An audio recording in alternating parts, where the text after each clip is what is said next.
Assalamualaikum warahmatullahi wabarakatuh. Sudah siap kuliah hari ini? Bagaimana kabarnya yang tentunya masih hashtag di rumah aja dan hashtag belajar dari rumah? Semoga masih terus sehat dan semangat. Kali ini tidak terasa kita sudah sampai pada separuh akhir mata kuliah irigasi dan bangunan air, yaitu pada materi modul 8 perencanaan bendung tetap. Sebelum memulai perkuliahan, tentunya kita berdoa dulu agar ilmu yang kita pelajari hari ini nantinya dapat bermanfaat dan bisa barokah. Langsung ya. Pertama-tama, tentunya kita selalu membuka kuliah dengan pertanyaan-pertanyaan. Pertanyaan pertama, apa definisi dari bendung?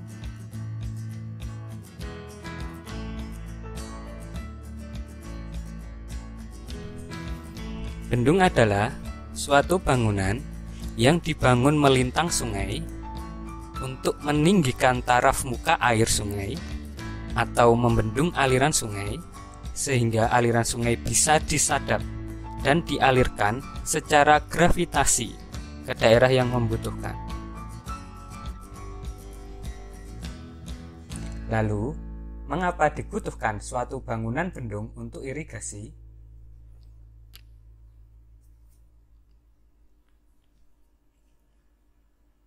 Perlu diingat bahwa di Indonesia terdapat dua musim, yaitu musim penghujan dan musim kemarau. Sementara air dari sungai sangat dibutuhkan untuk irigasi pada musim kemarau. Sedangkan pada musim kemarau, elevasi muka air di sungai cenderung rendah.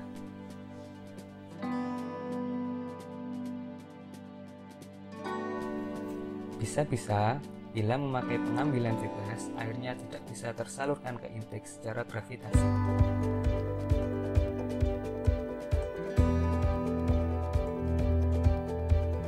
Oleh karena itu, diperlukan suatu ambang atau bendung agar muka air dapat naik sehingga air dapat disadap melalui intake secara gravitasi.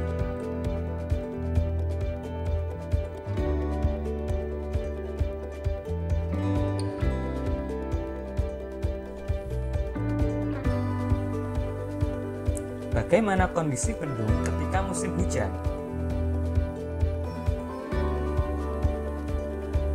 Pada musim hujan, debit sungai cenderung meningkat, sehingga air akan melimpah melalui mercu bendung. Dalam perencanaan atau rekayasa, kita harus mempertimbangkan kondisi paling kritis,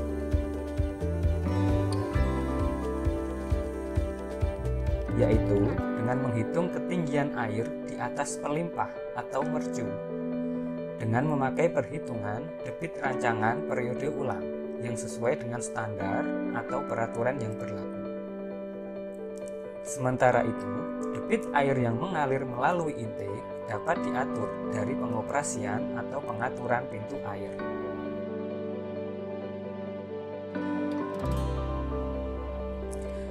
Lalu apa bedanya bendung dan bendungan? Perbedaan antara waduk atau bendungan dan bendung antara lain.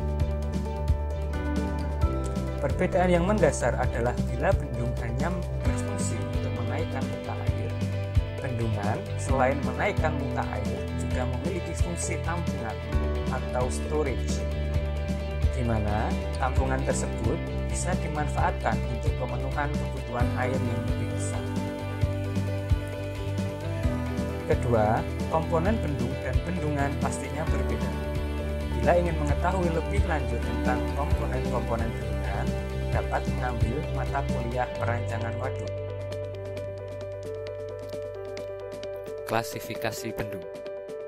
Berdasarkan fungsinya, bendung dapat diklasifikasikan menjadi 1. Bendung penyadap. Digunakan sebagai penyadap aliran sungai untuk berbagai keperluan seperti irigasi, air baku, dan sebagainya. 2. Bendung pembagi banjir. dibangun di percabangan sungai untuk mengatur muka air sungai sehingga terjadi pemisahan antara debit banjir dan debit rendah sesuai dengan kapasitasnya. 3. Bendung penahan pasang dibangun di bagian sungai yang dipengaruhi pasang surut air laut untuk mencegah masuknya air asin. Berdasarkan sifatnya, bendung dapat diklasifikasikan menjadi 1. Bendung permanen, yaitu bendung pasangan batu, beton, atau kombinasi pasangan beton dan batu. 2. Bendung semi permanen, yaitu contohnya adalah bendung yang terbuat dari brojok.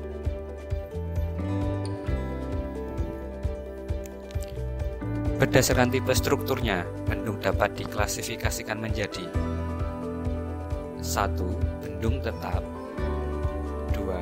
Bendung gerak, 3. Bendung kombinasi, bendung tetap dan bendung gerak, 4. Bendung karet, 5. Bendung bottom intake, 6. Check dam atau sabodam, yaitu bendung penahan sedimen.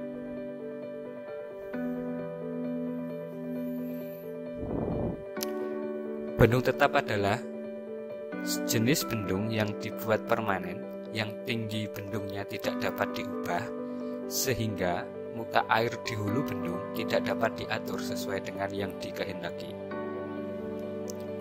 Sedangkan bendung gerak adalah jenis bendung yang dibuat berpintu, sehingga ketinggian bendungnya dapat diatur sesuai dengan yang dikehendaki.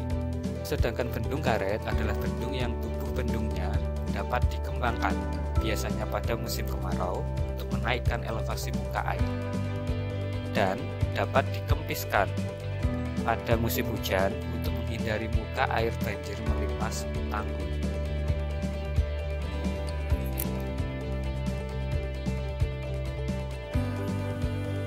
Pemilihan lokasi bendung. Lokasi bendung dipilih atas pertimbangan 1. Kondisi topografi dari rencana daerah irigasi yang akan diairi. 2. Semua elevasi rencana daerah irigasi harus dapat diairi, sehingga harus dilihat elevasi sawah tertinggi yang akan diairi. 3. Bila elevasi sawah tertinggi diketahui, maka elevasi mercu bendung dapat ditetapkan. 4. Dari kedua hal di atas, lokasi bendung dilihat dari segi topografi, lalu dapat diseleksi.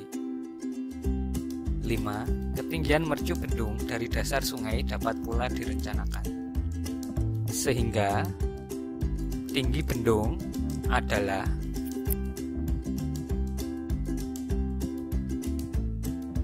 elevasi muka air pada upstream intake ditambah tinggi gelombang akibat angin kurang lebih 10 cm dikurangi elevasi dasar sungai.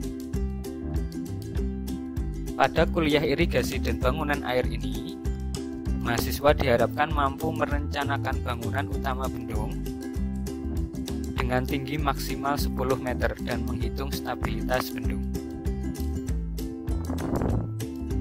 Untuk kondisi topografi dari lokasi bendung harus mempertimbangkan beberapa aspek berikut, yaitu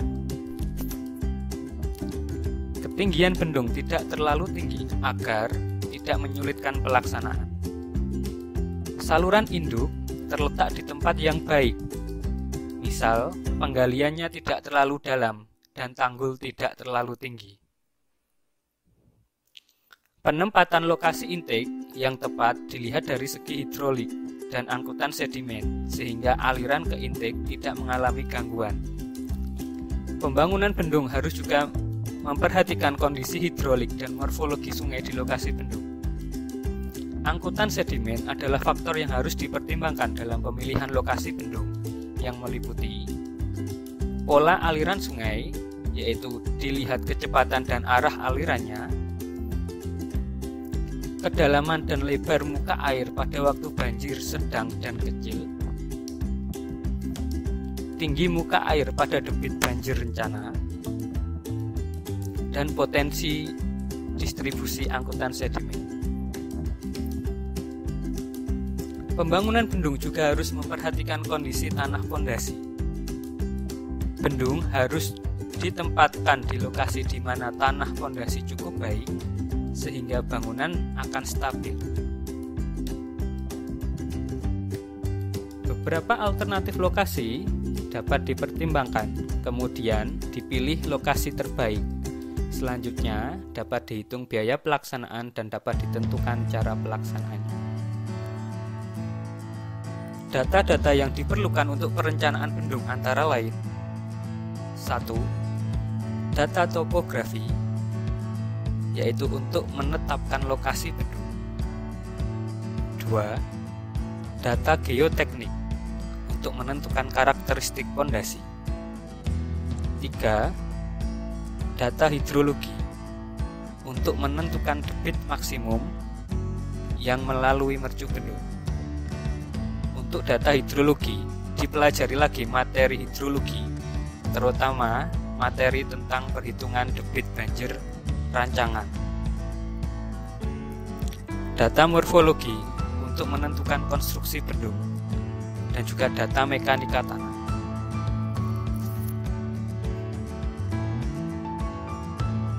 Komponen utama bendung terdiri dari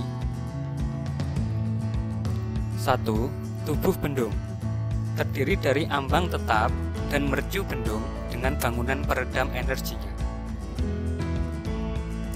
2. Bangunan intake, terdiri dari lantai atau ambang dasar, pintu air, dinding penahan banjir, pilar penempatan pintu, jembatan pelayanan, dan lain-lain.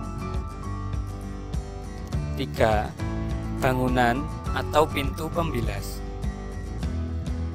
4.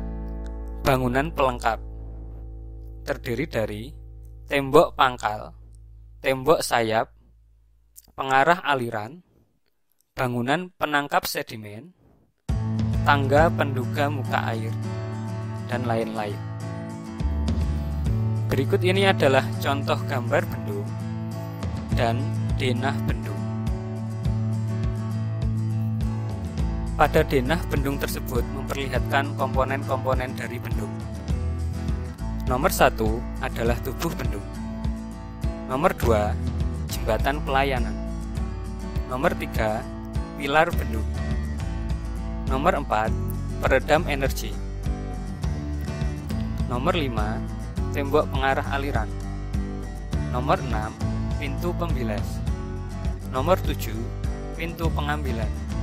Nomor 8, lantai intake. Dan nomor 9 adalah saluran irigasi induk atau saluran primer. Berikut ini ilustrasi dari gambar denah bendung beserta komponen-komponen dari bendung. Berikut ini adalah ilustrasi gambar tampak dari bangunan bendung.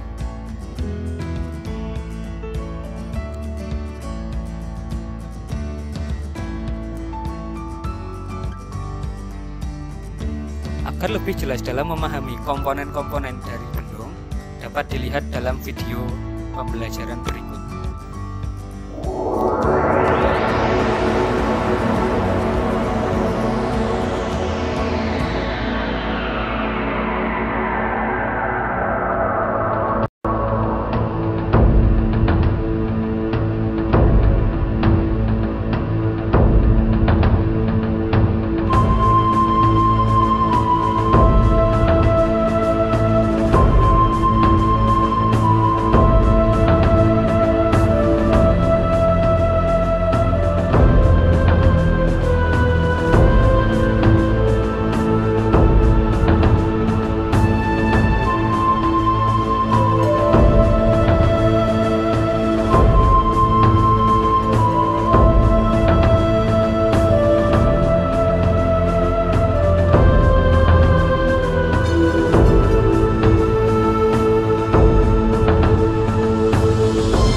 gambar dari bendung tetap daerah irigasi Colo di Wonogiri.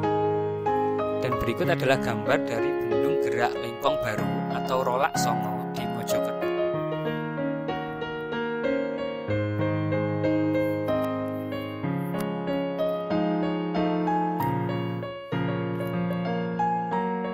Sekarang kita membahas mengenai bangunan pengambilan atau intake, yaitu sebuah bangunan yang terdiri dari pintu air.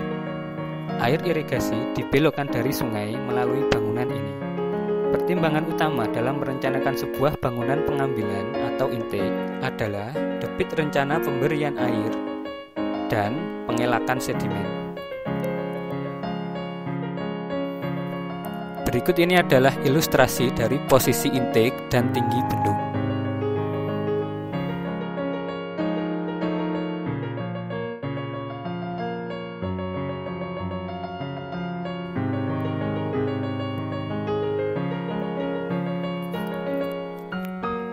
Dari video, pembangunan bendung tetap tentunya akan mempengaruhi kondisi pada hulu bendung. Akan terjadi penumpukan sedimen di bagian hulu bendung. Bila kondisi ini terjadi, pintu pembilas dibuka secara periodik untuk menggelontorkan fraksi-fraksi sedimen, sehingga air yang menuju intake tidak akan terganggu.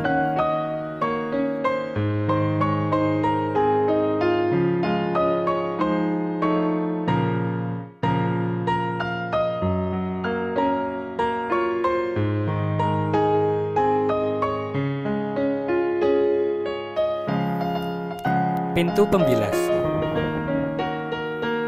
Bangunan pembilas berfungsi untuk mencegah tertumpuknya material, yaitu lumpur, kerikil, dan lain sebagainya di depan pintu pengambilan atau intake. Secara periodik, pintu pembilas dibuka untuk membersihkan tumpukan material tersebut, sehingga ruang aliran di depan pengambilan selalu terjaga kebersihannya dan distribusi air ke intake tidak terganggu. Pembilas dapat direncanakan sebagai pembilas pada tubuh bendung dekat pengambilan atau pembilas bawah.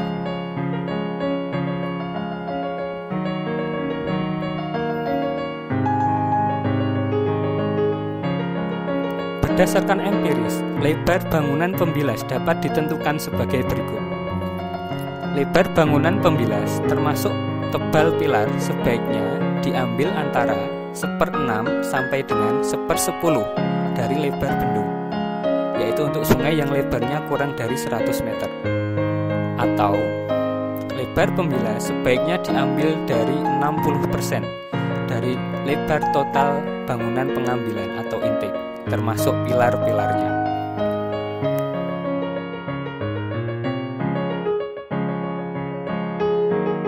Berikut ini adalah penjelasan tentang dimensi-dimensi atau ukuran dasar pada pembilas bawah.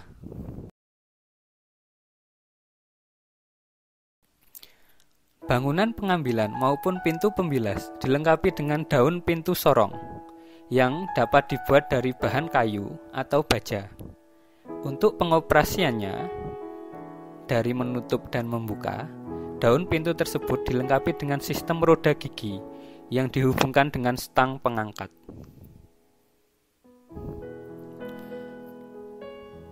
Perhitungan gaya-gaya yang bekerja pada pintu sesuai ilustrasi berikut.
Lebar standar untuk pintu pembilas bawah adalah 0,5 meter, 0,75 meter, 1 meter, sampai 1,5 meter. Kedua ukuran yang terakhir memerlukan 2 stang pengangkat. Kantong lumpur. Kantong lumpur mengendapkan fraksi-fraksi sedimen yang lebih besar dari fraksi pasir halus dengan diameter butir berukuran 0,088 mm dan biasanya ditempatkan persis di sebelah hilir pengambilan. Tata letak bendung.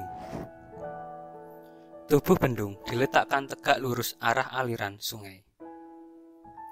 Bangunan intake merupakan satu kesatuan dengan bangunan pembilas dan tembok pangkal di udiknya atau di hulu. Diletakkan menyudut 90 derajat atau menyudut 45 sampai 60 derajat terhadap sumbu bangunan bilas.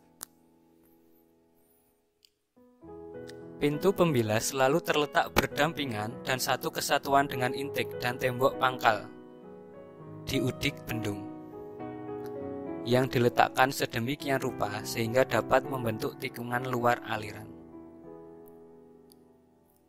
Tembok pangkal diletakkan di kepala pangkal tubuh bendung dan dibuat tegak.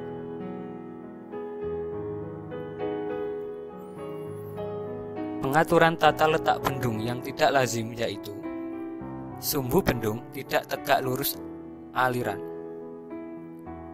intake tidak berdekatan dengan pembilas dan jauh di udik atau hulu bendung, bendung tanpa bangunan pembilas.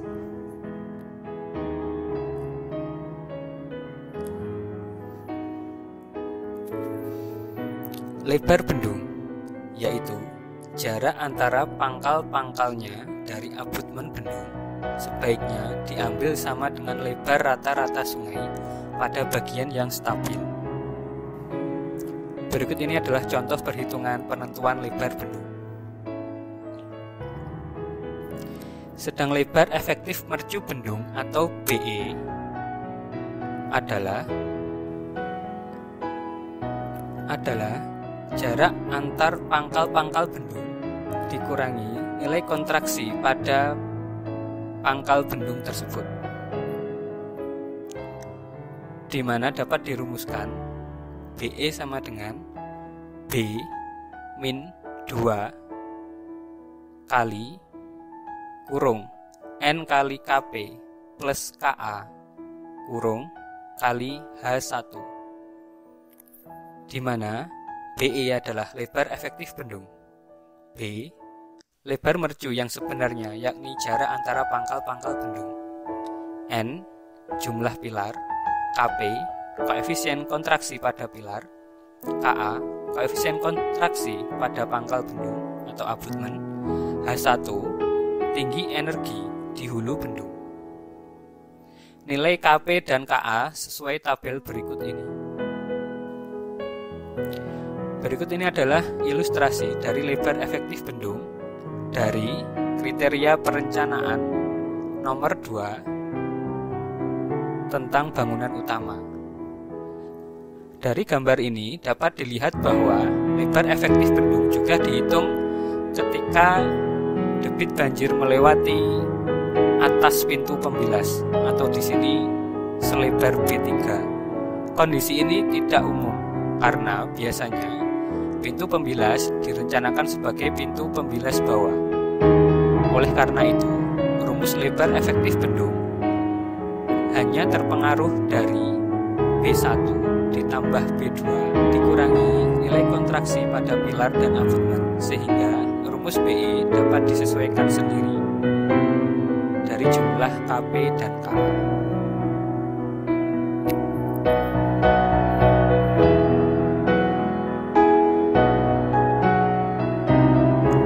Mercu bendung yaitu bagian teratas tubuh bendung di mana aliran dari hulu dapat melimpah ke hilir. Fungsi dari mercu bendung adalah penentu tinggi muka air, pengempang sungai, pelimpah aliran sungai.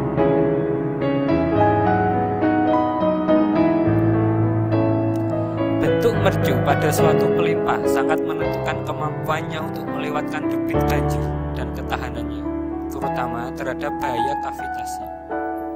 Di Indonesia, pada umumnya perencanaan bendung menggunakan mercu tipe OG dan tipe bulat. Kedua mercu tersebut dapat digunakan baik untuk konstruksi beton maupun pasangan batu.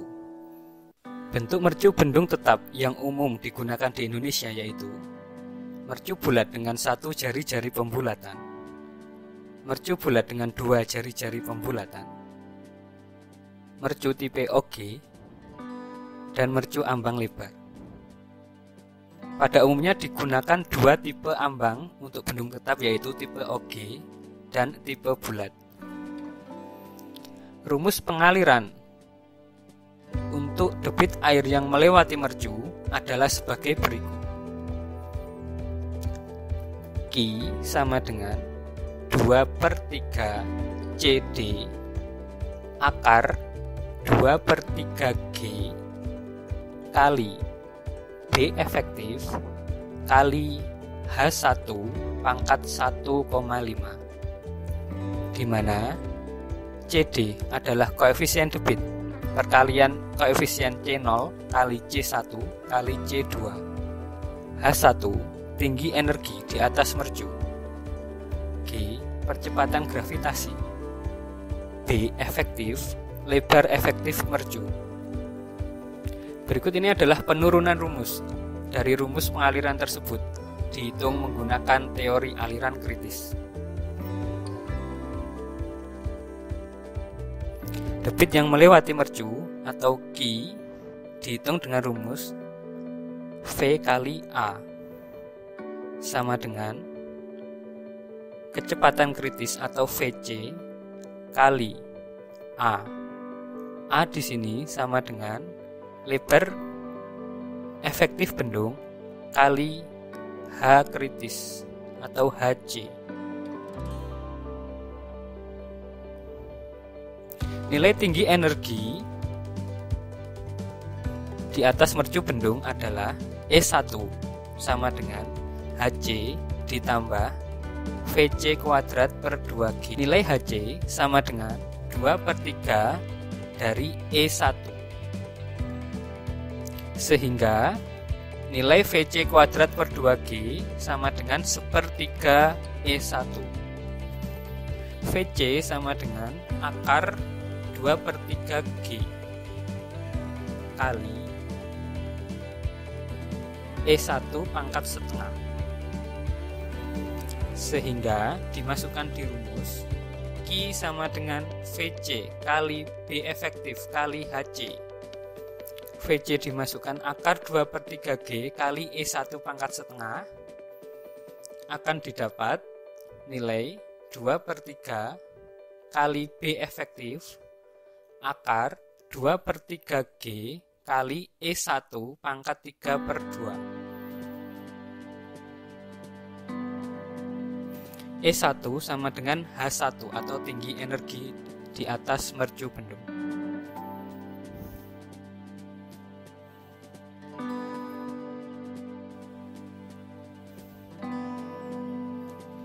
Mercu dengan ambang bulat memiliki harga koefisien debit yang jauh lebih tinggi, yaitu 44% dibanding koefisien bendung ambang lebar. Di dalam sungai, bendung tipe ini akan banyak memberikan keuntungan karena bangunan ini akan mengurangi tinggi muka air di hulu selama banjir.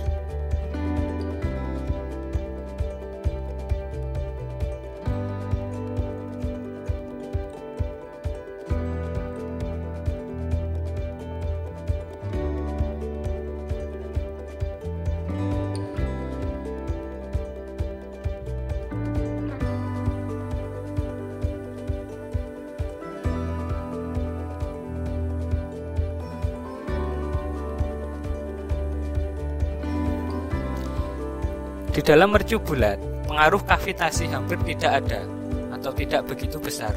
Jari-jari ambang bendung dari pasangan batu akan berkisar antara 0,3 sampai 0,7 H1.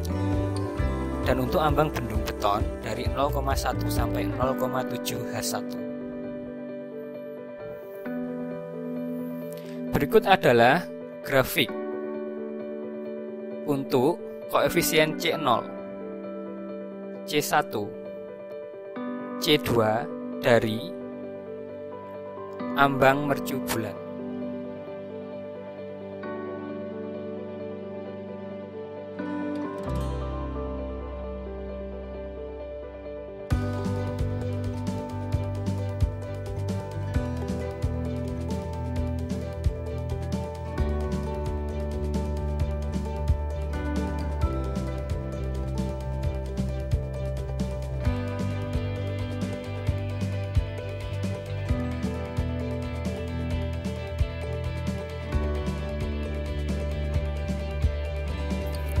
Berikut adalah penjelasan tentang mercu OG atau biasa juga disebut OG.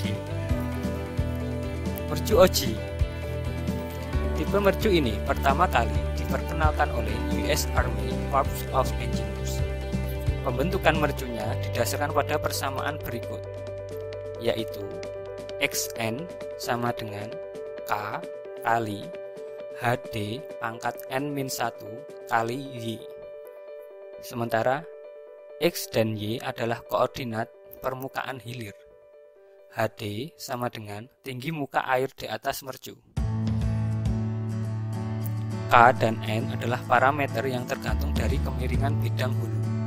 Dapat dilihat pada tabel 1.3. Untuk koefisien debit pada mercu OG diambil sebagai berikut.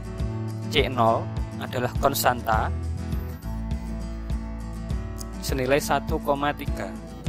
C1 adalah fungsi dari P atau tinggi mercu per HD dan H1 per HD. C2 faktor koreksi bidang hulu sesuai dengan grafik berikut ini.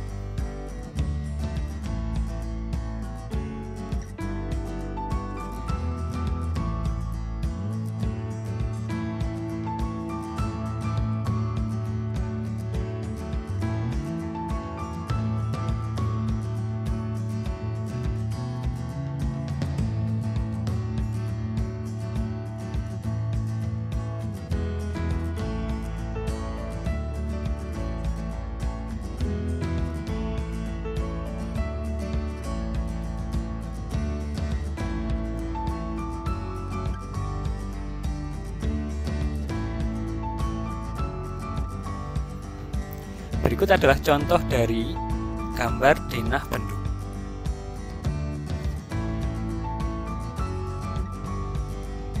Contoh gambar potongan melintang bendung. Contoh gambar potongan memanjang bendung.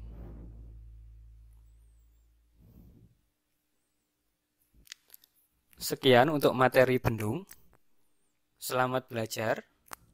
Terima kasih atas atensi yang diberikan. Wassalamualaikum warahmatullahi wabarakatuh.